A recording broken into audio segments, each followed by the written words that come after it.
ist halt alles, ja, es ist halt ein gutes Gesamtkonzept. Ich finde, ich habe diesen schmalen Grat habe ich eigentlich ganz gut getroffen zwischen, es ist zu viel und es ist zu wenig. Es ist halt stimmig und ich finde, es ist eine gute, sportliche Luxuslimousine geworden.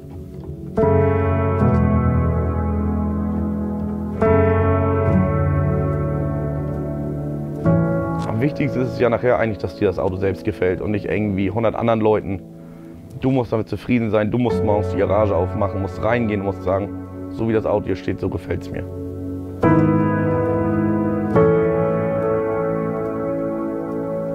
Also Tuning ist ja nicht Tuning, Tuning ist ja halt eine Gemeinschaft. Man lernt viele Leute kennen, man hilft sich untereinander. Das ist halt so, das ist halt bei Motorradfahrern, die helfen sich, bei Tunern meistens auch. Das ist halt eine Gemeinschaft und die helfen sich immer gegeneinander. Mensch, dann hast du hier mal eine Panne, dann hilft dir da jemand. Dann hast du unterwegs mit dem Luftfahrwerk irgendein Problem, dann rufst du jemanden an, dann kommt gleich jemand und sagt, komm, was brauchst du? Ich hab's doch zu Hause, ich bring's dir vorbei, komm, wir reparieren das da, wo es ist. Der Zusammenhalt ist halt ganz cool, auch wenn man so eine kleine Truppe hat, mit der man überall hinfährt. Jeder hilft sich, jeder hilft dem.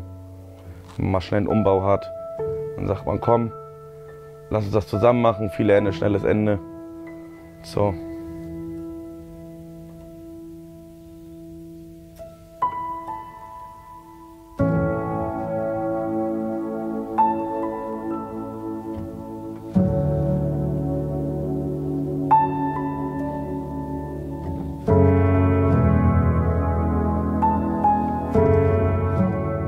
Fing damals an, ich habe meine Autoaufbereitung gearbeitet, dann irgendwann hatten die da einen Hohn- und Bring-Service, einen A8 und den durfte ich dann immer waschen und sauber machen halt für die nächsten Kunden, damit sie den dann halt sauber vorfinden. Und irgendwann habe ich gesagt, irgendwann will ich auch mal so ein Auto fahren. So, dann hatte ich damals einen schweren Unfall mit dem Golf. Dann habe ich halt geguckt nach Autos und irgendwann habe ich diesen A8 im Internet gefunden, habe gesagt, den gucke ich mir jetzt an und wenn es passt, dann nehme ich den. Weil ich halt mal was anderes fahren wollte, mal weg von diesen, sag ich mal, diesen ganzen Fahrzeugen, die es so viel gibt, mal was Außergewöhnliches fahren. So, was man auch auf Treffen nicht so viel sieht. Ja. You owe everyone a favor. Watch the population rise. And if you want them to like you more, that only costs you who you are. Keep away from the ground, living clouds, to the ones who have doubts, release the I've been thinking. Ich habe erst gesagt, komm, den Wagen lässt jetzt einfach mal so, wie er ist. Er ist elegant und schick, so wie er ist. Ja, und dann fing es dann an. Dann hat man gesehen, okay, man kann ihn tiefer legen. Okay, dann habe ich gesagt, okay, tiefer legen kann man den. Dann habe ich ihn tiefer gelegt, war auch alles gut. Ja, und dann sah es aber blöd aus mit den Serienfelgen. Hat man sich gesagt, ja, man könnte noch andere Felgen holen. Kannst du raufbauen, ist ja immer noch nicht so schlimm. Ja, und dann fing es dann irgendwann an. Eine andere Stoßstange ran, weil die andere Stoßstange ein bisschen sportlicher aussieht. Dann habe ich irgendwann gedacht, weißt du was, daraus baust du einfach eine sportliche Luxuslimousine. So übertreibst es halt nicht, halt eine dezente sportliche Luxuslimousine. Und dann fing das halt an, das ging dann los. Eine Stoßstange vorne, hinten Heckansatz. Ja, noch ein bisschen tiefer, von innen dann halt alles vom S8 geholt. Ja, von außen die S8-Spiegel, Grill umgebaut. Ja, und dann ging es halt los. Luftfahrwerksteuerung rein, damit der Wagen noch hoch und runter fährt. Luftfahrwerk rein, alles halt, was dazugehört. Ja, und dann ja, war eigentlich schon fast zu Ende. Und dann ging es doch weiter, ja, man könnte auch im Motorraum noch ein bisschen. Motorraumabdeckung lackiert. Du kannst halt bei so einem Auto kannst nicht viel machen. Du hast halt nicht viele Plätze, kriegst halt eine Hand irgendwo links und rechts rein und dann ist Schluss. Ja, dann ganz normal, ja, lackiert. Die Streben noch angepasst, so zum farblichen Konzept. Die Streben einfach in Gelb gemacht. Die Motorraummatte beledert. Im Kofferraum einfach weitergemacht mit Gelb und Schwarz. So, das hat dann alles so ein bisschen stimmig gepasst zum Äußeren, zu der blauen Farbe. Bremssättel dann noch gelb, die Felgen rauf und dann stand er eigentlich auch schon ganz gut da.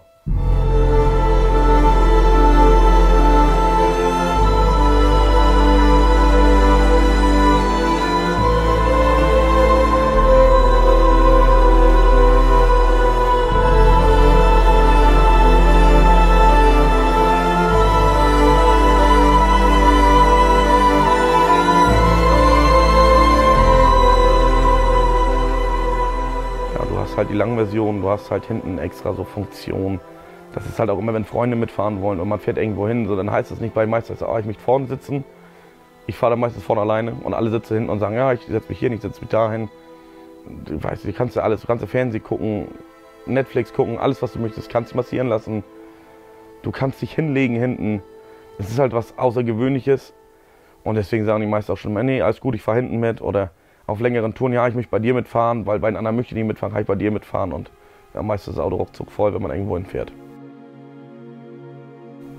Ja, also wir sitzen halt viel im Kaminzimmer, sag ich mal, bei mir. Und dann kommen halt die Ideen nach und nach. Ich sage, wir helfen uns da alle gegenseitig, untereinander. So, wenn man dann mal kurz irgendwas hat, man muss irgendwas einbauen, wo man halt eine Bühne für braucht, dann hat man auch Freunde, wo man hinfahren kann. Und alles, was so, ich sag mal, was man ohne Bühne machen kann, versuchen wir halt so gut wie es geht zu Hause. Aber man will es ja auch selber machen, man will nicht immer auf andere angewiesen sein. Du machst halt viel bei dir zu Hause. Dann sitzt du halt auch mal bis nachts um 4, weil du bist dann auch verbissen und möchtest es einfach fertig kriegen. Diese Sache, ja, es gibt ja immer mal was. Das letzte Mal war es halt eine Antriebswelle, die ist halt auseinandergeflogen. Dann haben wir halt alle Hebel in Bewegung gesetzt, also da haben wir angefangen, ich glaube 9 Uhr abends, wir waren bis 4 Uhr nachts unterwegs, haben Teile besorgt, haben das trotzdem noch fertig gekriegt. Oder ein Luftfahrwerk einbauen hatten wir auch schon, da waren wir beim Bekannten auf der Bühne. Ja, und es wollte einfach nicht so, es wollte einfach nicht. Es wollte nicht hochfahren, es wollte nicht dicht sein, es war halt alles eine Katastrophe. Wir waren alle am Verzweifeln, wir haben gesagt, komm, wir ziehen jetzt durch. Wir machen das jetzt fertig. So, und nicht nächsten Tag, wir wollten es dann fertig kriegen, wir haben es auch am Ende noch geschafft. Ja, des Weiteren, ja, die Spiegel sind halt vom S8 angebaut. Die passen halt so, die sind halt zum sportlichen Look, sage ich jetzt mal, zu der RS-Frontstoßstange in der Optik, RS-Heckstoßstange. So, und dann habe ich halt gedacht, komm, der S8 hat auch Carbon innen drin, dann habe ich mir das ganze Interieur gekauft für einen Haufen Holz. Dann habe ich irgendwann noch gesagt, okay, jetzt habe ich so viel Carbon. So, und dann war halt das Lenkrad noch drin, das hat halt echt gestört, dieses Lenkrad. Das sah halt aus, also es war fehl am Platz. So, dann habe ich nochmal mit jemandem telefoniert und er hat gesagt, pass auf, sag mir deine Wünsche, wie du es haben willst. Wir bauen dir dein Lenkrad so. So, dann hat er mir mein Lenkrad gebaut und ich finde, das passt auch perfekt da rein. Das gelockte Leder passt zu den Sitzen, das Carbon passt zum Interieur. Es ist halt ein stimmiges, ja, wie ich schon gesagt habe, Gesamtkonzept.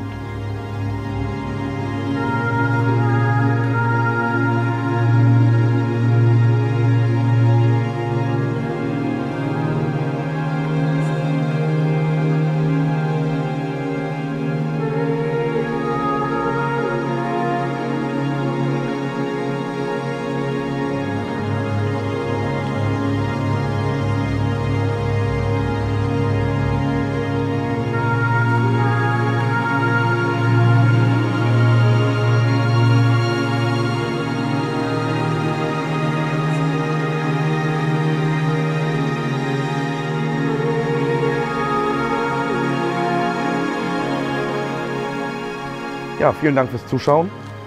Erzählt mal, wie ihr das Video gefunden habt, ob euch der R8 auch gefällt. Abonniert den Kanal, lasst einen Daumen da und wir sehen uns. Tschö mit Ö, schwinge den Hut und mach es gut.